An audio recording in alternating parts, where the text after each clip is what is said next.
Well, it's a real privilege to be able to come and share with you today. And just those few weeks ago, I'm not sure what I'm supposed to do with this, but we'll put that away. Neil gave me a brief resume of what was in hand for these few weeks in August, and the theme of love. And it's been quite interesting just to have a look and see how the plan has unfolded. And my privilege today is to be able to take this final one in the series, of course, with probably the best known of verses in the whole of Scripture. And so I thought, well, how do we together explore this theme of God is love from John 3:16, which everyone, I dare say, would know from memory, probably one of the first verses that people learn. And how does one say something new and something refreshing? And so I thought, well, today we'd explore it in a slightly different way.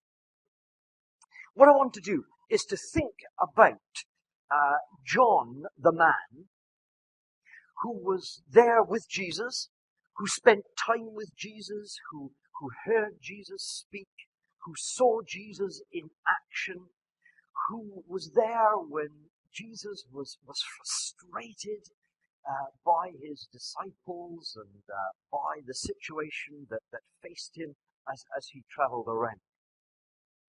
And John had such a burden for sharing Jesus that we've got the privilege today of just in our Bibles having a number of passages which John was responsible for.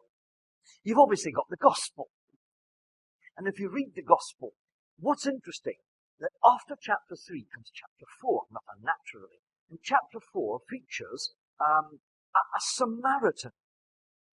And when you come across the encounter that Jesus had with the Samaritan, we find that actually John was quite burdened by the fact that here was someone who was out with the normal scope of hearing good news. And that's where we're going to be going today. We're going to be thinking about God's love, and Neil suggested that we think about the fact that we might be encouraged to love the world, those that perhaps we may not normally associate with, that we might share something very precious. So we've got John's Gospel, and we've got those wonderful verses in John's Gospel that speak about God's love, that speak about the person and work of Jesus.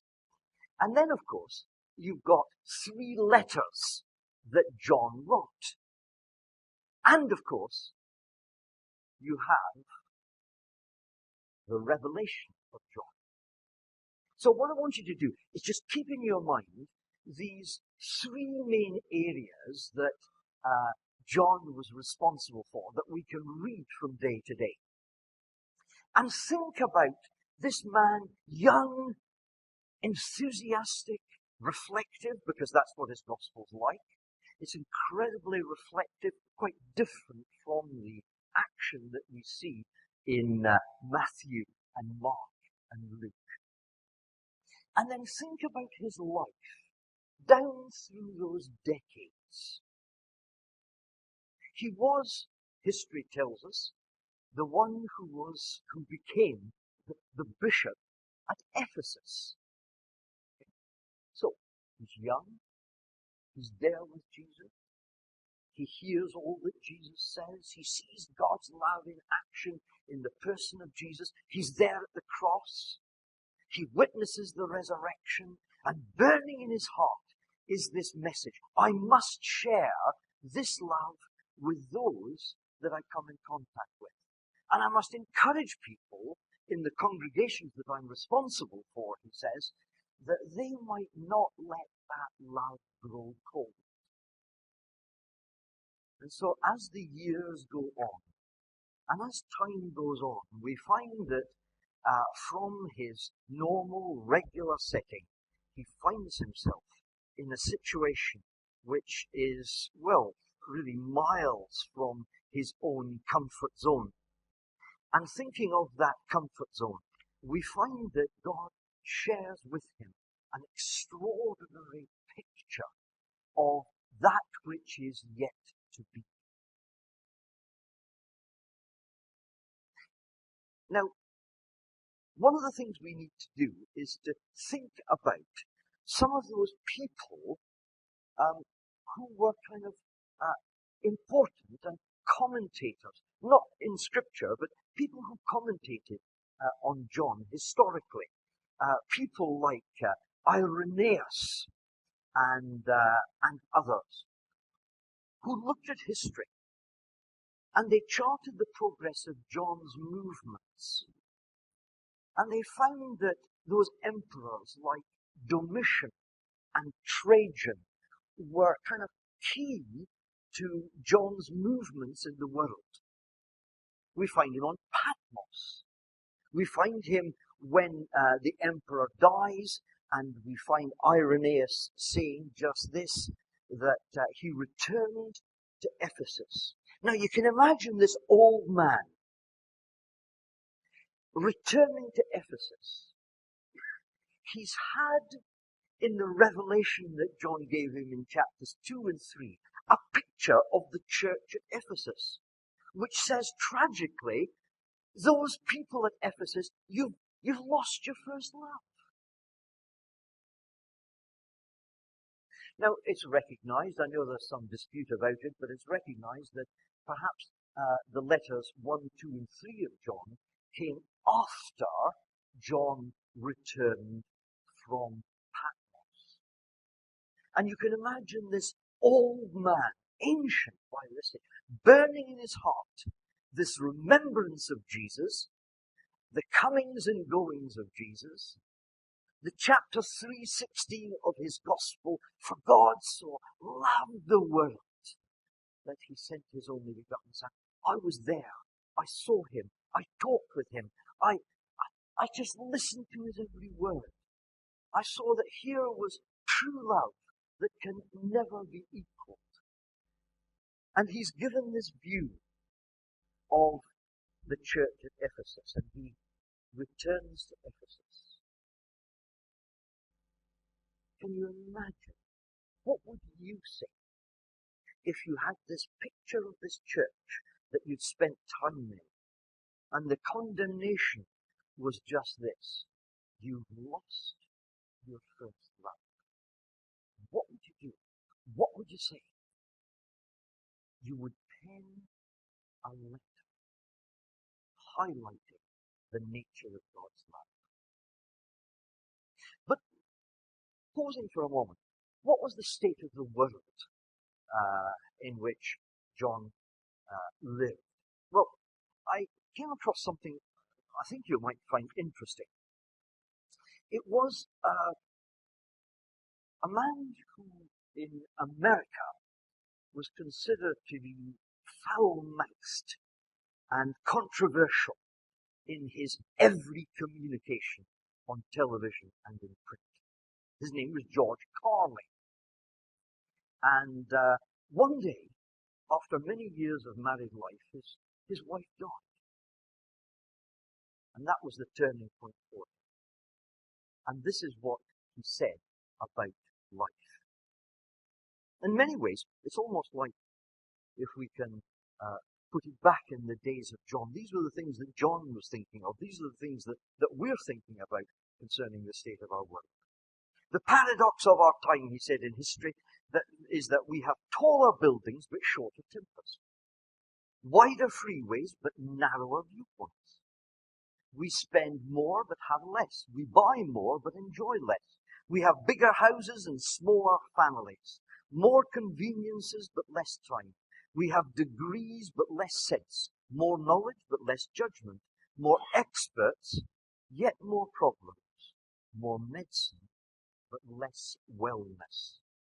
We drink too much, smoke too much, spend too recklessly, laugh too little, drive too fast, get too angry, stay up too late, get up too tired, read too little, watch TV too much, pray too seldom.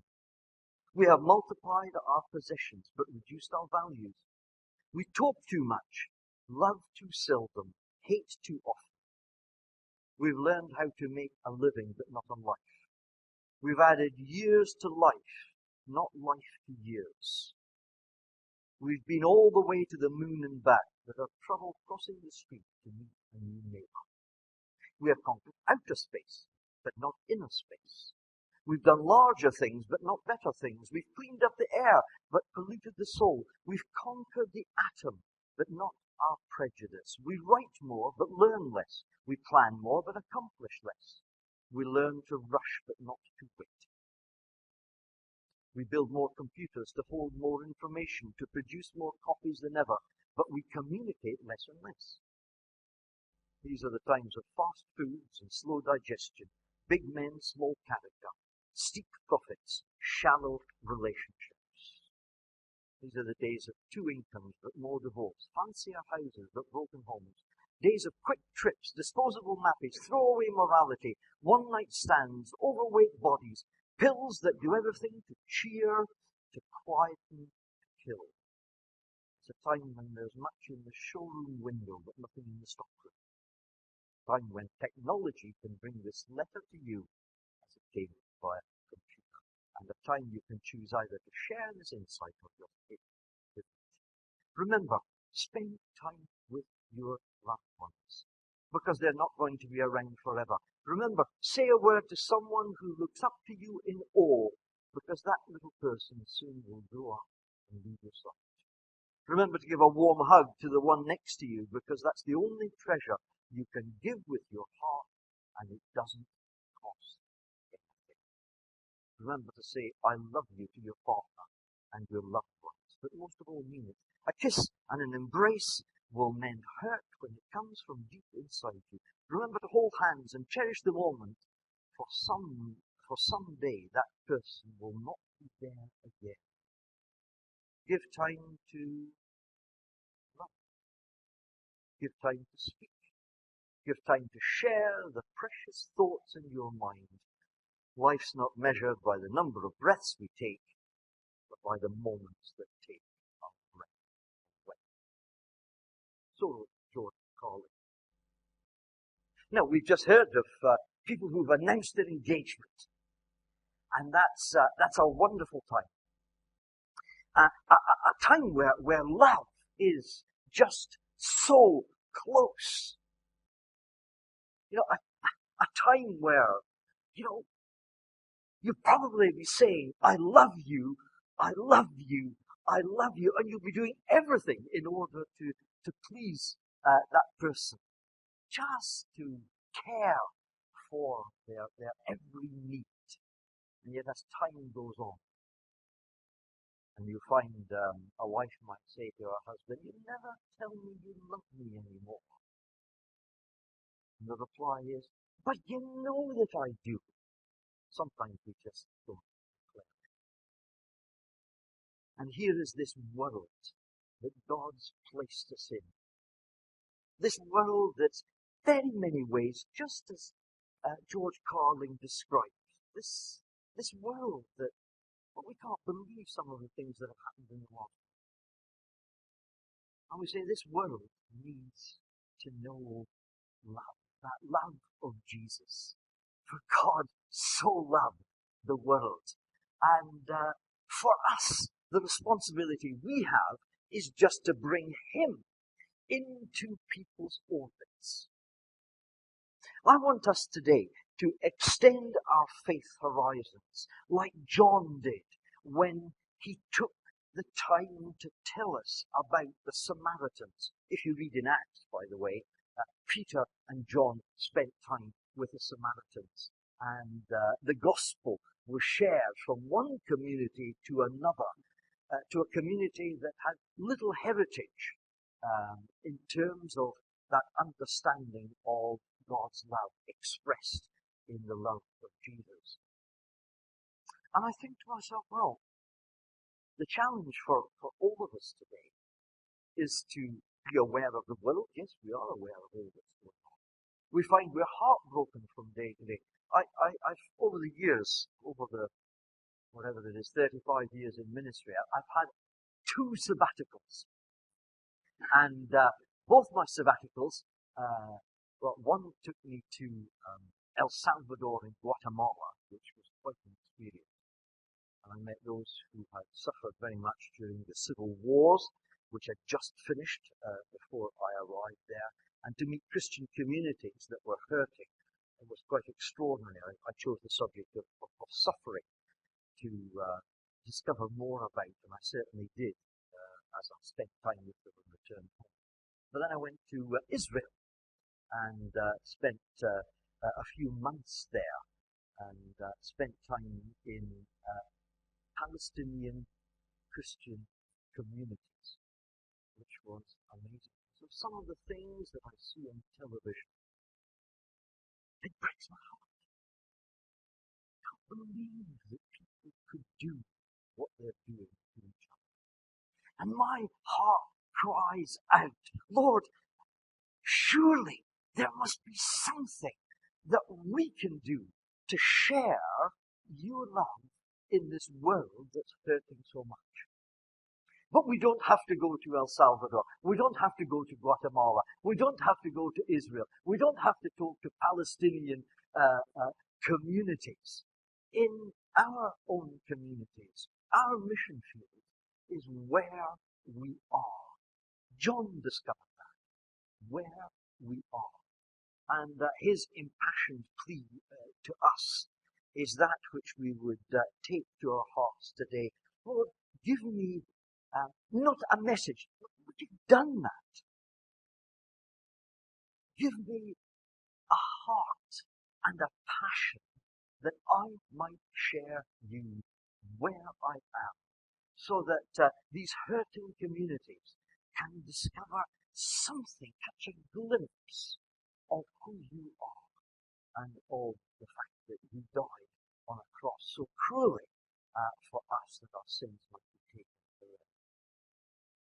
Now you might say, George, we know all that. We're Christian people.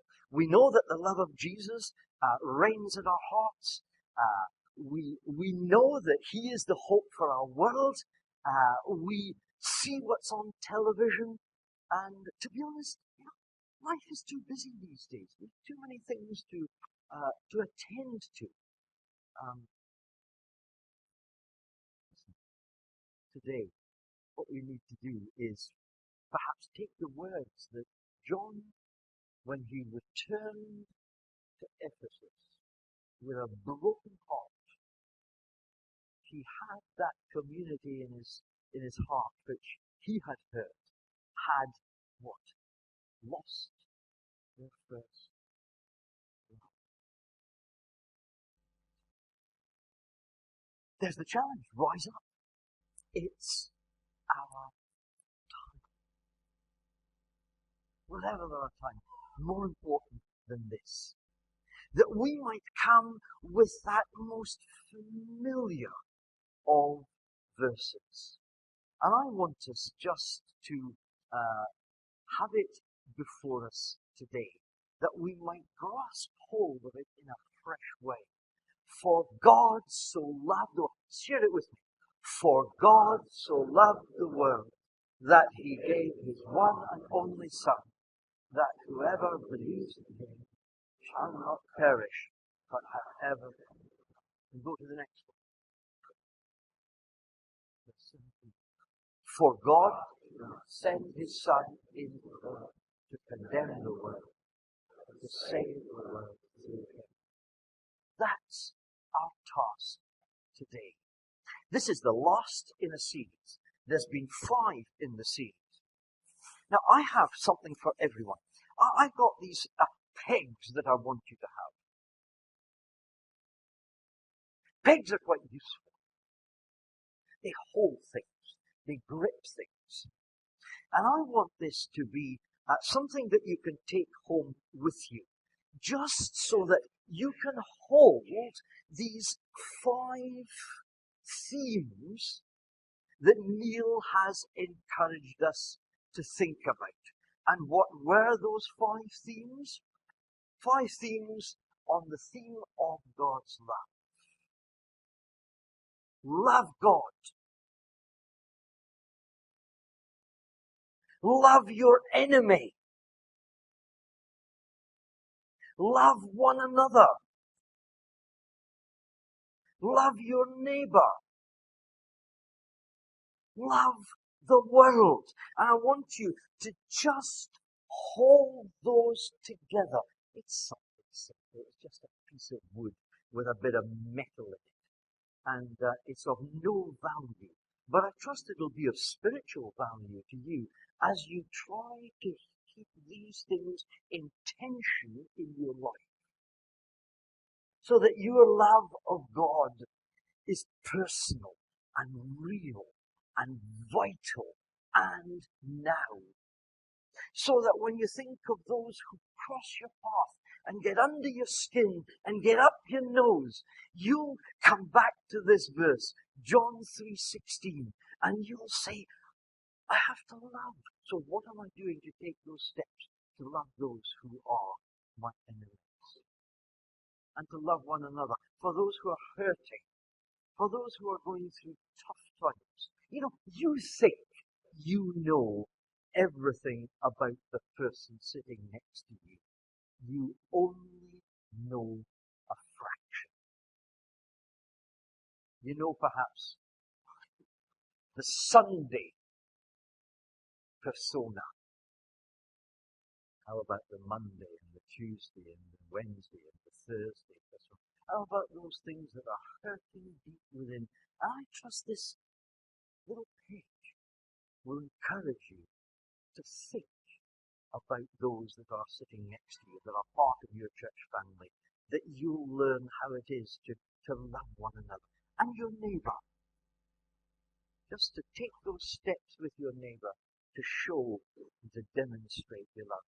And then when you hear news, those heartbreaking scenes, you see them, and you'll say, start somewhere. I'm not going to be a world visitor, but in terms of praying for this hurting world, the only message that they're going to hear that's going to transform them is that message which is part of our memory verse, if you like, for today. For God so loved the world that he gave his only Son. And to make him known, to pray, to support those mission agencies. So, I'm going to give you one of these. Take it home, and then just be encouraged to remember all of those aspects of love, that you'll have it just in one place.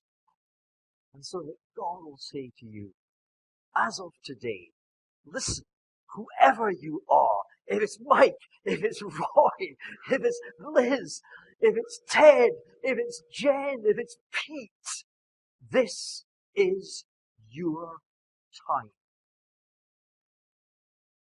Don't neglect it. So, I'm going to start with you. I'm going to give you one. You're going to take the bag. You're going to pass it along that way. And I trust it won't distract us as we continue in our time together. But to worship God, that's our privilege. And certainly, I find, Roger, some of the songs that you've sung today have been particularly challenging. And that first one that we sang was incredibly moving. Here is love, vast as the ocean. God's resources will never run out. And therefore, as our faults and failings come to the surface too readily, let's turn to a God who is able, that he might just satisfy our every need, that we might demonstrate his love where we are.